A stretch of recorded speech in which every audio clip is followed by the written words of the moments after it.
परम पूज्य श्री प्रेमानंद जी महाराज, वो रोज सोहनी सेवा करते थे, झाड़ू लगाते थे पूरे वृंदावन में। यत्र तत्र जहां उनका मन करता था उसी कॉलोनी का आज पूरी सफाई करते। सुबह 4 बजे से उनका यही भजन था, यही संध्या थी, यही नाम जप था। सोहनी लेते और लेकर के बुहारते पूरे मार्ग को। और हमारी आपकी तरह नहीं जोर जोर से, नहीं, धीमे धीमे। उनके मन में यह भाव था कि वृंदावन श्री प्रिया प्रियतम का ही स्वरूप है, इनके प्रति मैं रोष नहीं करूंगा, धीमे धीमे। और जब बुहारते थे तो अपने नेत्रों से ध्यान पूर्वक ब्रज की रज को देखते थे। कहीं कोई चिन्ह दिख जाए, कहीं किशोरी जी के चरण रज दिख जाए, कहीं ठाकुर जी के चरण दिख जाए। करते करते जब वर्षों बीत गए तो किशोरी जी के मन में भाव आया, हम नित्य रास के लिए वृंदावन में जाते हैं और पूरे वृंदावन को सुव्यवस्थित महात्मा करके रखते हैं, और इनकी एक ही अभिलाषा है कि हमारे चरण चिन्ह इनको दिख जाएं। एक दिन किशोरी जी ने उनको अपने चरण चिन्ह का दर्शन कराया। वो चरण चिन्ह देख करके उनके मन में विश्वास हो गया कि हे श्यामा जो चरण चिन्ह है इसका मतलब चरण भी है, और चरण है तो मतलब आप भी हो। जब चरण चिन्ह तक ले ही आई हो तो आप अपने दर्शन भी करा दो। अब अगली उनकी स्थिति हो गई कि अब चरण चिन्ह नहीं, अब तो प्रत्यक्ष किशोरी जी को देखना है। लेकिन हमारे ब्रज की एक परंपरा है कि जब तक किशोरी जी की सखियां अनुमति नहीं देंगी ना, तब तक किशोरी जी के दर्शन नहीं हो सकते। इसलिए ललिता जी को मनाओ, विशाखा जी को मनाओ, यमुना जी को मनाओ, गोपेश्वर महादेव को मनाओ। सखियां जब रीझ जाएंगी तब किशोरी जी से मिलना होगा। वृंदावन रस अलग है। अभी हम 15 तारीख से जो कथा करने वाले हैं वो वृंदावन रस के ही ऊपर है। 15 से लेकर के 18 अप्रैल तक गांधी धाम कच्छ गुजरात में, जहां पर वृंदावन रसामृत पद लिखा गया, वहां उस कथा को आप लाइव सुनना। उसमें वृंदावन रस की ज्यादा चर्चा करेंगे। तो जब तक ललिता विशाखा आदि सखियां अनुमति नहीं देती तब तक किशोरी जी के दर्शन नहीं होते। लेकिन किशोरी जी तो चाहती हैं कि उनको दर्शन दें। तो एक दिन किशोरी जी ने रास करते करते अपना नूपुर वहीं छोड़ दिया, और नूपुर छोड़ करके किशोरी जी निकुंज में चली गई। आप सुबह सुबह जब सोहनी करने आए तो आपको वो नूपुर मिला, और नूपुर देख करके वो आनंदित हो गए। इतना सुंदर नूपुर, ऐसी सुंदर उसकी कलाकृति, इतना हल्का उसका वजन, इतना सुंदर उसका स्वरूप।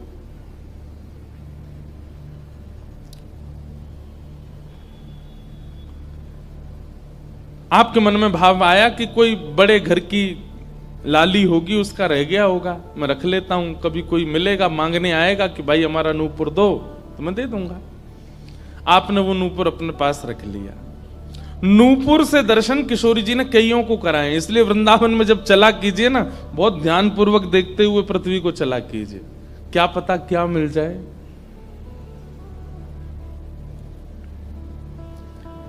सूरदास जी को भी नूपुर से ही दर्शन हुए किशोरी जी के, और आज इन महापुरुष को भी हो रहे हैं। मुझे नाम स्मृति में नहीं आ रहा है, शायद संभवतः श्याम चरण दास जी नाम था। तो नूपुर को अपने पास रख लिया। किशोरी जी का नियम है कि जब रास में जाती हैं तो सब सखियां उनका श्रृंगार करती हैं, और एक एक श्रृंगार जो उन्होंने धारण किया है वो लिख लेती हैं। कानन में कुंडल पहने हैं, गले में ये हार पहना है, उसके ऊपर मोतिन की माला पहनी है, फिर गुंजा माला पहनी है, फिर नवलखा के हार पहने हैं, हाथन में इतने कड़ूला पहने हैं, पैरन में पाजे। क्यों? बोले रास में श्याम सुंदर आते हैं, पता ना काचोरी करके भाग जाएं। अगर एक कम रह जाए तो फिर ठाकुर जी की शामत कहाँ है, हमारी श्री जी का श्रृंगार बताओ। इसलिए सब सखियां जो हैं किशोरी जी के सिर से लेकर नख तक एक एक श्रृंगार को लिख लेती हैं पहले, रास में भेजने से पहले। और फिर रास में आने के बाद, रास से आने के बाद फिर सब सखियां एक एक श्रृंगार, एक बोलेगी हाँ भाई कानन में ये कुंडल हैं, सिर पर ऐसा सुंदर वो है, गले में ऐसी माला है, हाथन में कड़ूला, पामन में ये 2 पाजेब हैं, सब गिनती करो। और एक एक करके उतारती जाती सखियां।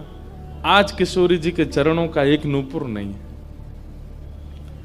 शाखा आदि बोली हे श्यामाजू आपका एक नूपुर कहां गया? बोले अरे मो तो पतो ना है, सके नृत्य करते करते रह गए हो वृंदावन में। ललिता विशाखा बोली स्वर्ग के इंद्र के हाथी के दांतों से बना हुआ नूपुर है वो, सामान्य नूपुर नहीं है। आपके ऊपर तो कोटि कोटि ब्रह्मांड वारी वारी जाते हैं किशोरी जी, पर वो नूपुर ठाकुर जी ने आपको भेंट किए हैं, बड़े बहुमूल्य नूपुर हैं। अब किशोरी जी बोली मोए ना पता कहाँ रह गए हो कहीं पे। किशोरी जी तो मन बना चुकी है ना, दर्शन देना है उनको। तो ललिता विशाखा ने विचार किया कि हम ही जाती हैं, ढूंढ के आती हैं निकुंज में, कहाँ है वृंदावन में। बोले अपने रूप में तो नहीं जाएंगी, तो एक वृद्धा का रूप धारण किया, एक वृद्ध मैया का रूप धारण करके ललिता विशाखा गई और वृंदावन में ढूंढने लगी नूपुर कहाँ है। तभी ढूंढते ढूंढते वो महाराज जी सोहनी कर रहे थे, उनके सामने पहुंची। अरे बाबा हमारी लाली आई सवेरे सवेरे यहाँ पे और बाके पाम को एक नूपुर रह गयो, तेने देखो। बाबा बोले तुम कौन हो रही? बोले हम पास के गांव की रहवारी, हमारी बहू है वो और या की लाली है वो, जाको नूपुर रह गयो है। बाबा बोले मैं कैसे पहचान जाऊं कि तुम्हारी ही लाली का नूपुर है? भाई मनचले लोग हैं, बहुमूल्य वस्तु किसी पे देखते हैं तो सब अपना अपना बताते हैं। रोड में अगर 100 रुपया गिर जाए और 50 लोग वहां से निकल रहे हों, कि कोई पूछे भैया 100 रुपया किसका, सब अपनी जेब चेक करते, भले ही कुछ लेके नहीं थे, भले ही जेब में कुछ नहीं था फिर भी देखते लग तो मेरा ही रहा थे, मेरे जेब में 100 रुपए तो थे। सब अपना बताते हैं बहुमूल्य वस्तु को। तो मैं कैसे मानूं कि तुम्हारा नूपुर है? अरे बाबा हम कह रहे हैं तुम थे। बोले कहवे को अभी मैंने तो नूपुर, मैं तो असमंजस में पड़ जाऊंगा कि मैंने गलत आदमी दे दियो। बाबा फिर कैसे मानेगो?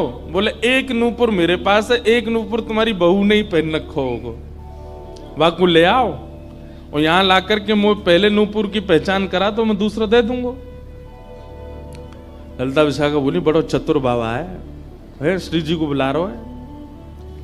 अरे बाबा तो शर्म ना आवे, ऐसी घर की बहू बेटी ने हम तेरे पास लेके आवेंगे? बाबा बोले तो फिर चले जाओ, तुम पे भैया खूब धन धान्य, दूसरों ऊपर बनवा लियो, जे मुंह पे ही रहने दो। ललिता विशाखा बड़ी चिंता में लौट करके आई तो किशोरी जी बोली क्या बात है, आप इतनी चिंतित क्यों?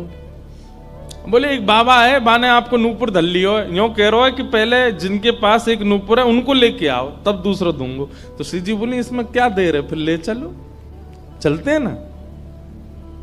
विशाखा जी समझ गई, बोले हे ललिता जी ये सब लीला किशोरी जी कर रही हैं, इनको दर्शन देना है उनको, और हमसे और आपसे स्पष्ट कह नहीं सकती, क्योंकि हम तो फिर सबको परखने लगती है ना कि इसमें कोई दोष तो नहीं, इसमें क्या गुण है। इसलिए किशोरी जी सीधे हमसे नहीं बोल करके और ये लीला कर रही हैं, इनको ले चलो।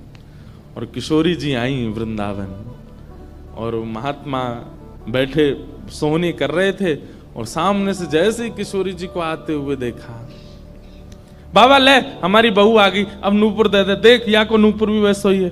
बाबा बोले मेरी आंख की कमजोर है ने, दूर से दिखना रही, पास लाके हाथ से स्पर्श कराओ।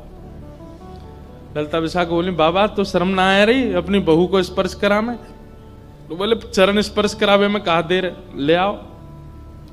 किशोरी जी समीप गई, जैसी चरण स्पर्श किए अपने हाथों से नूपुर पहना करके लिपट गए चरणों से। हे किशोरी जी, हे श्यामाजू, अब कृपा करो, मैं जानू ना तो ये दोनों कोई बूढ़ी मैया हैं और ना आप इनकी बहू, आप साक्षात किशोरी और ये ललिता विशाखा हैं, अब मुंह पे कृपा करो। तो किशोरी जी ने उसी नूपुर से उन महात्मा के सिर पर एक चिन्ह बना दिया, अपने नूपुर का ही चिन्ह बना दिया और कहा बाबा अब जीवन भर ये छाप आपके मस्तक पर ही रहेगी, मेरे नूपुर की छाप।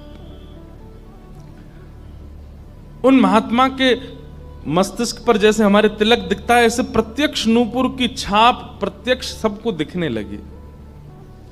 अब ये तो थी उनके ऊपर कृपा, लेकिन इससे क्या हुआ कि वे महात्मा लौट करके जब अपने आश्रम आए तो उनके गुरुजी ने जब उनके माथे पर देखा तो वो बोले ए तुमने अपने गुरु के द्वारा दिया हुआ चिन्ह बदल दिया? हमने जो तुमको तिलक दिया तुम वो क्यों नहीं लगाते, ये क्या लगाए घूम रहे हो। तो हाथ जोड़ के निवेदन किया, गुरुजी ये कोई तिलक नहीं है, ये कोई चिन्ह नहीं है, ये तो मेरी किशोरी जी ने कृपा करके अपने नूपुर का चिन्ह मुझे दे दिया है। तो गुरुदेव बोले, हाँ तू बहुत बड़ा भक्त है ना, किशोरी जी आकर के तुझको चिन्ह देंगी। कोई माने नहीं, सब बोले जाओ इसको मिटा के आओ, और जो मैंने तुमको चिन्ह दिया है वो लगाओ। अब पहले तो उनके हाथ कांपे कि मैं इसको कैसे मिटाऊं, लेकिन गुरु आज्ञा से ऊपर कोई नहीं। देखो ये गुरु निष्ठा होती है। किशोरी जी ने भले ही चिन्ह दिया, लेकिन गुरु आज्ञा है तो ठीक है। गए यमुना जल से सुबह से शाम हो गई मिटाते मिटाते, लेकिन वो चिन्ह मिटा नहीं उनसे। शाम को लौट करके आश्रम आए तो गुरुजी बोले, मैंने तुझे सुबह टोका था ना ये चिन्ह मिटा के आ, और तू अभी भी नहीं मिटा रहा। बोले गुरुजी मैंने प्रयास तो बहुत कर लिया लेकिन ये मिट नहीं रहा है। तब भी उनके गुरुजी माने नहीं। अब तो महाराज ये होने लगा कि गुरुजी को इतना क्रोध आ गया कि ये इतना हट कर रहा है कि हमारे द्वारा दिया गया तिलक चिन्ह उसको अस्वीकार करके और ये मनमुखा चिन्ह लगाए घूम रहा है माथे पर। गुरुजी ने सब अपने परिकर के लोगों को बैठा करके पंचायत करी आश्रम में। बोले इसको निकालो, जब हम में श्रद्धा नहीं, हमारे स्वरूप में श्रद्धा नहीं, हमारे तिलक में श्रद्धा नहीं, तो क्यों रहता है यहाँ पे। वो रोते रोते बोले गुरुजी मैं सत्य बोल रहा हूं, ये किशोरी जी ने चिन्ह दिया है और मैं खूब प्रयास कर रहा हूं। नहीं तो आप प्रयास कर लीजिए, ये मिट नहीं रहा है। अच्छा अब हमसे चाहता है कि हम तेरे माथे को छू करके मिटाएं। नहीं माने।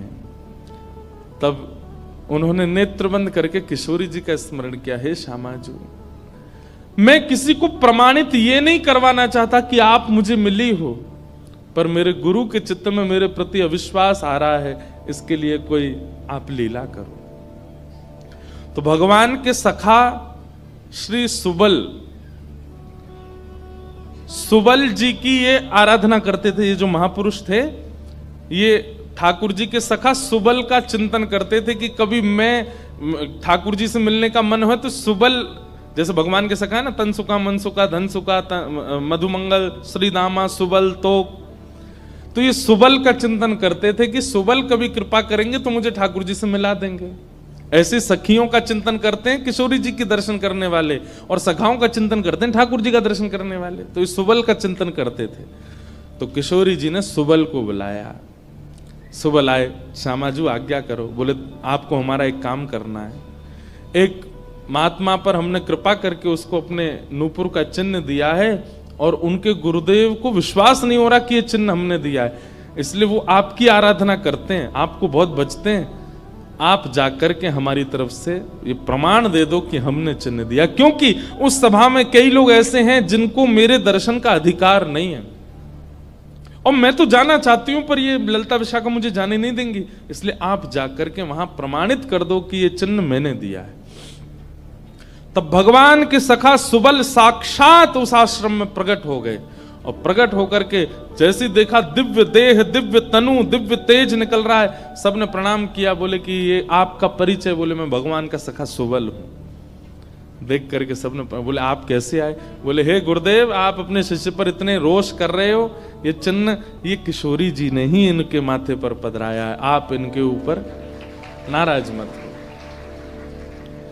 अब सुबल प्रमाणित करके चले गए। अब क्या हुआ, गुरु जी को आत्मग्लानि होने लगी। बोले मैं गुरु हूं और मेरे चेला को ठाकुर जी मिल गए, श्री जी मिल गई और मुझे विश्वास नहीं हुआ।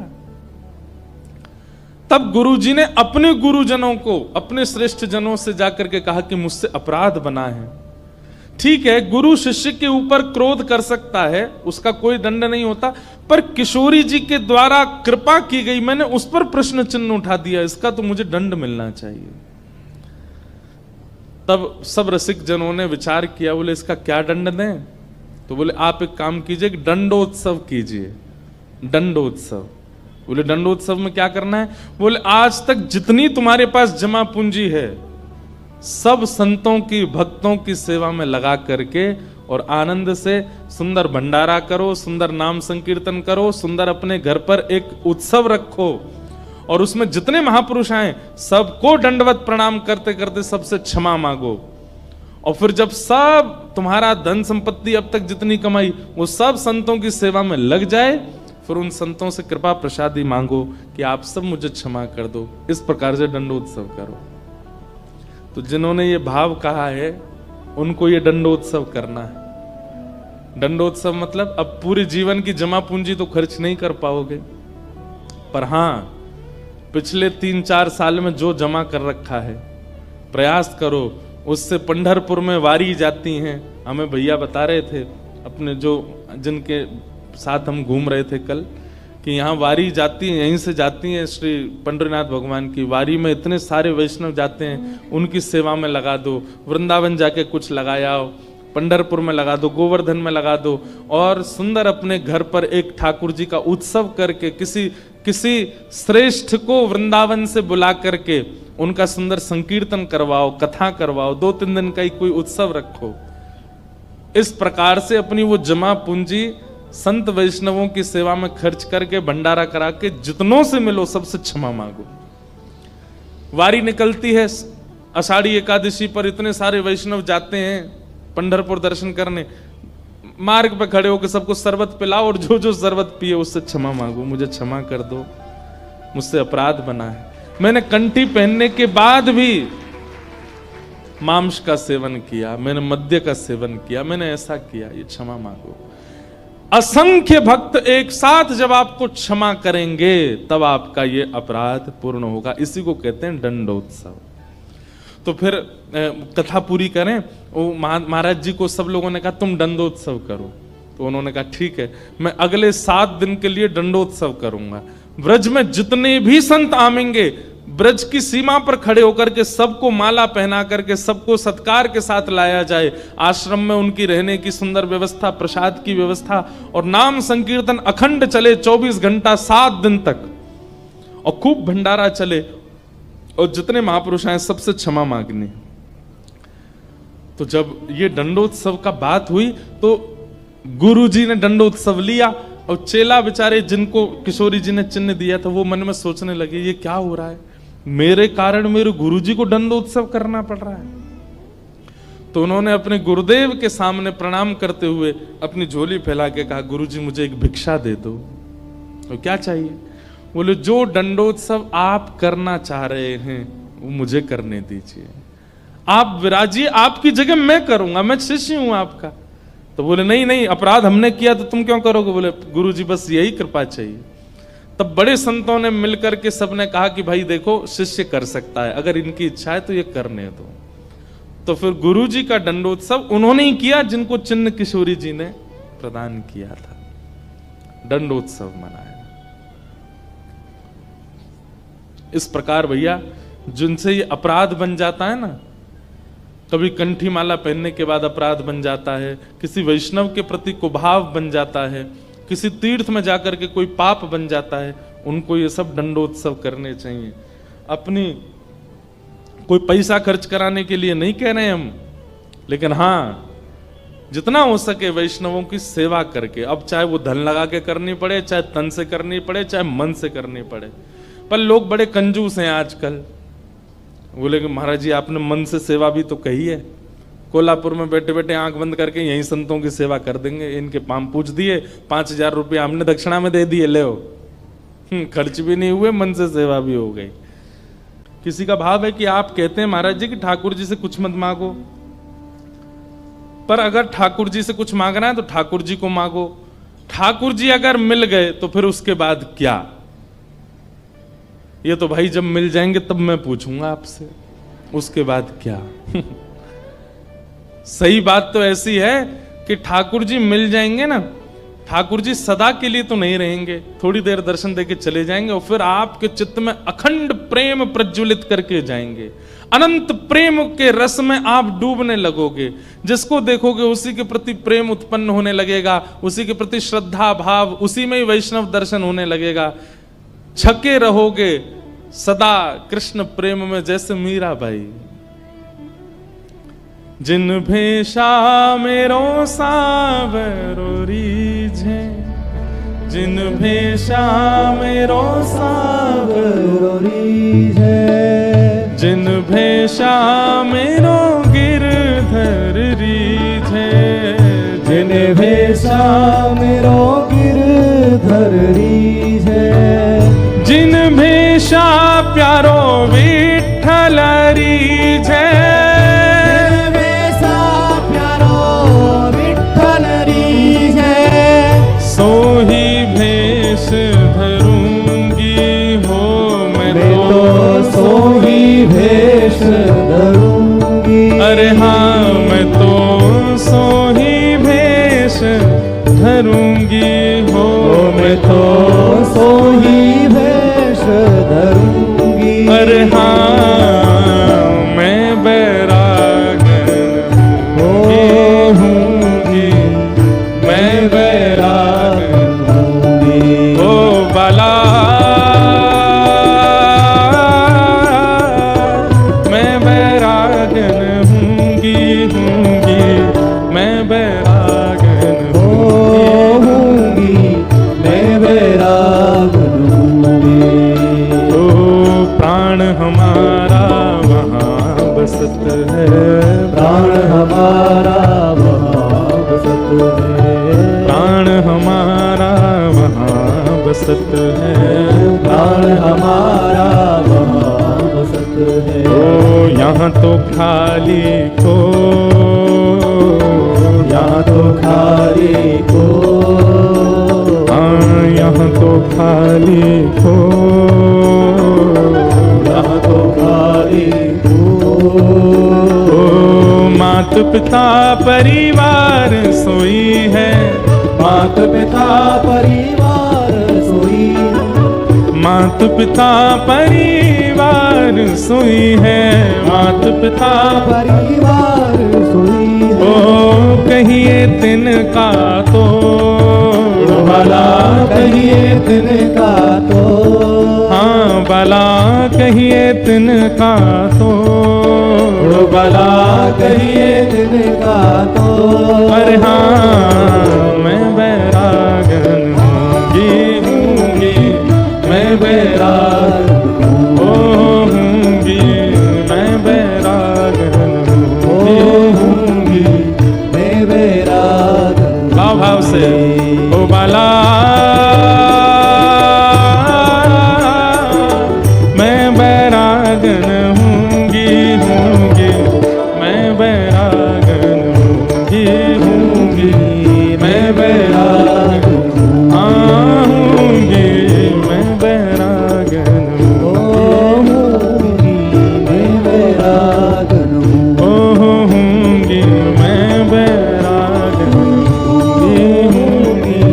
मैं बैरागन होऊंगी। ऐसे प्रेम में छक जाएंगे। जैसे किसी प्यासे को पानी पिला दिया जाता है तो क्या उसको दोबारा प्यास नहीं लगती? लगती है। ठीक वैसे ही ठाकुर जी एक बार शीतलता दे देते हैं दर्शन देके, और उसके बाद जब जाते हैं तो फिर से वही स्थिति और दुगनी हो जाती है। मिलन की उत्कंठा और ज्यादा व्याकुल कर देती है।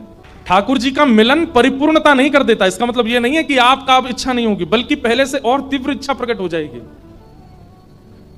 ठाकुर जी मिल जाएंगे तो और रोना आएगा, क्यों? अब जाना नहीं आप। लेकिन ठाकुर जी तो जाएंगे, और जब ठाकुर जी जाएंगे तो फिर वही विरह वेदना जो सूक्ष्म थी अब वो प्रगाढ़ हो जाएगी। अब और मिलन की इच्छा होगी और दर्शन की इच्छा होगी।